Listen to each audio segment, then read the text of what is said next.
కోనసీమ జిల్లా రాజోలు ఎమ్మెల్యే దేవవరప్రసాద్ పుట్టినరోజు సందర్భంగా జన సైనికుడు కోళ్ల బాబీ ఆధ్వర్యంలో మెగా రక్తదాన శిబిరాన్ని ఏర్పాటు చేశారు. అనంతరం ఎమ్మెల్యే దేవవరప్రసాద్ చేత భారీ కేక్ కటింగ్ చేయించి పుట్టినరోజు శుభాకాంక్షలు తెలియజేశారు. అనంతరం రోగులకు పండ్లను, ఆసుపత్రి సిబ్బందికి బట్టలు పంచిపెట్టి ఆసుపత్రి ప్రాంగణంలో మొక్కలు నాటారు. ఈ సందర్భంగా జనసేన నాయకులు మాట్లాడుతూ రేపు రాజోలు ఎమ్మెల్యే దేవవరప్రసాద్ పుట్టినరోజు సందర్భంగా ఒకరోజు ముందుగానే ఈ వేడుకలు నిర్వహించామని తెలిపారు.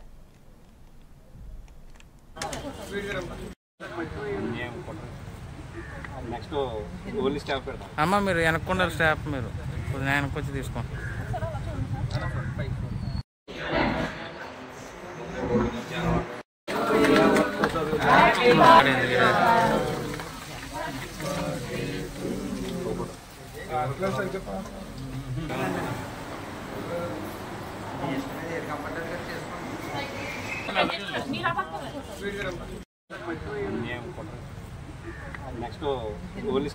అమ్మ మీరు వెనక్కుండా స్టాఫ్ మీరు వెనక్కి వచ్చి తీసుకోండి.